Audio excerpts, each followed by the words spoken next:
Бәріңе сәлем достар. Менің атым Айсұлу және мен сіздерге өзімнің анам туралы айтқым келеді.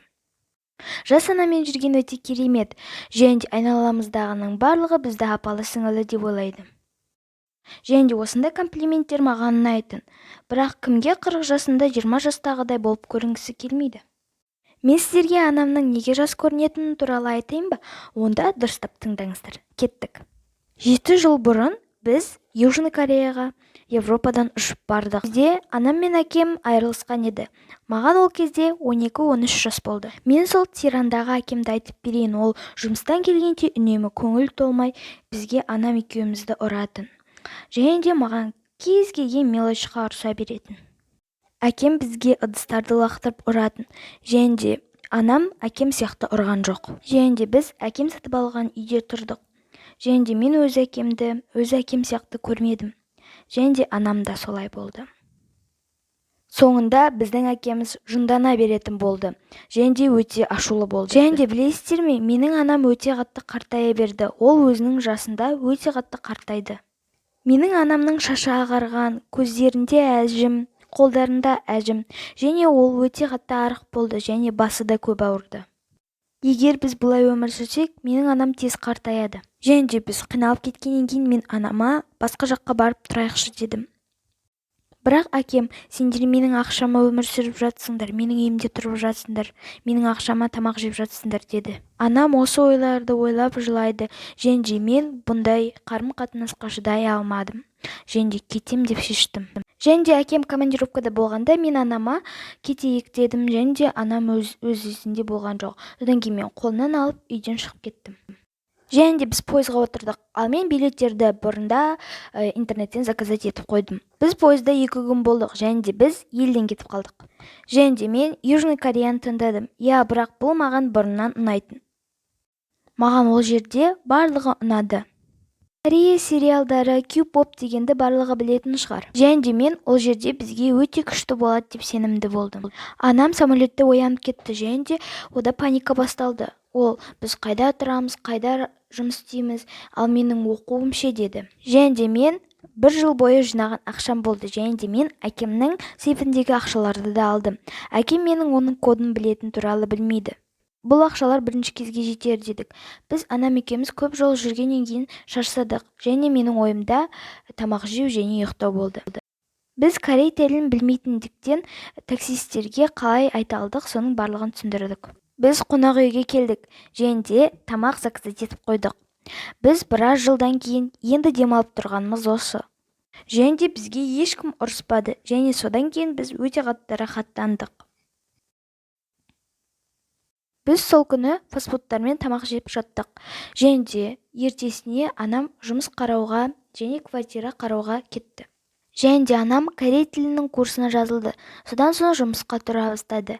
Біз квартира тапқанымызға өте қатты қуанып жүрдік. Және де біз өздерімізге зат сатып алу үшін магазинге шығып кеттік. Ал біз үйге келсек, есік жабық тұрды. Және де біздің кілтіміз келмеді.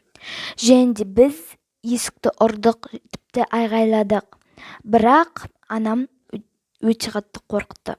Және осы шумды естіген полиция бізді учаскеге алып келді. Және ол жерде біз переводчикпен сөйлестік. Анам өте қатты қорқытты, тіпті үйге қайтқысы келді.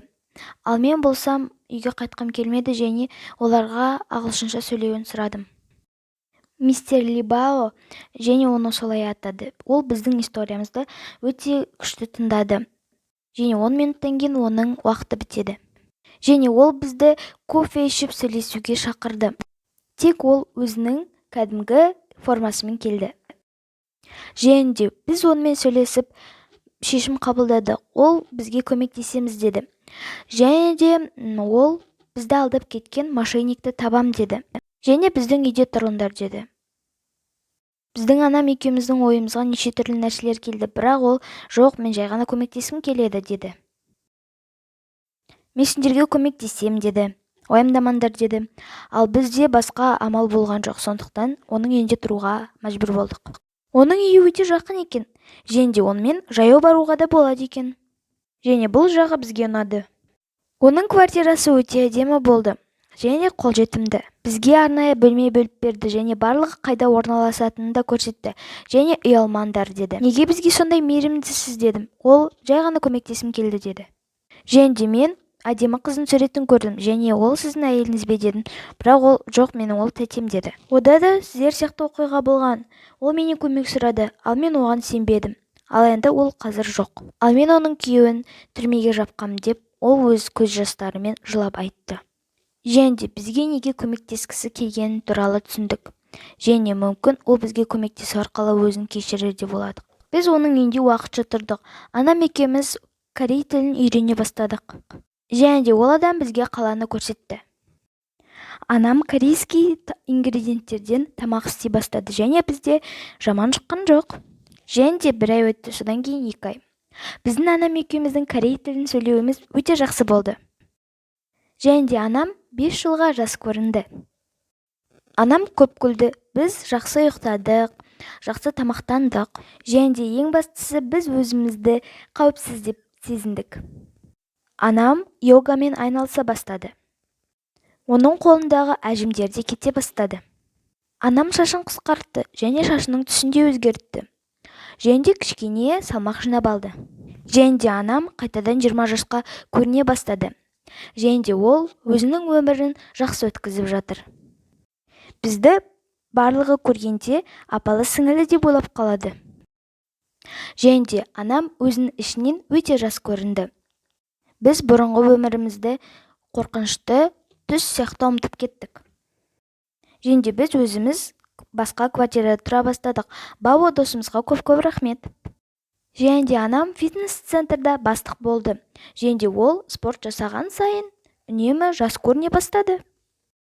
Және де біз өзіміздің бауы досымыз туралы ұмытпадық, онымен сөйлесіп тұрдық. Және де Бао біздің бір күні үйге келді және бізге өте жақсы жаңалық әкелді. Ол бізді алдап кеткен мошенникті тапты және ақшаны қайтарып берді. Және де біз сол кезде атап өтеміз деп шештік. Бірақ ол полиция учаскесінен бір хабарлама естіді. Бізді әкеміз қаншама айлар бойы іздеп жүр екен. Және де бізге анам өзінің көз алдында бұрынғы өмірін еске алды. Және де мен анама уайымдамаңыз дедім. Біз әкемізге өзіміз қайтадан звондаймыз дедік. Және де біз оған кездесейік дедік. Біз сол ресторанда отырдық. Және әкемізді күттік. Ал Бао болса бізді қорғау үшін арғы столда отырды. Әкеміз келді. Ол өте қатты қартайып кеткен. Ода сақалдары пайда болған. Анам оның түріне біраз қарап тұрды. Және маған да. Және де бізбен амандаспай тек столға отырды және тамақ жеуді сұрады. Әкем жиналыңдар, тез-тез кетеміз деді. Біз осы жерде тұрамыз, біздің үйіміз осында деді анам. Әкем шок болды. Ал сен барасың ба деп менен сұрады. Мен әрине де жоқ дедім. Және әкем бізге өте қатты ашуланды. Сол кезде Бао келді. Және де әкем қатты демалып, күрсініп кетіп қалды.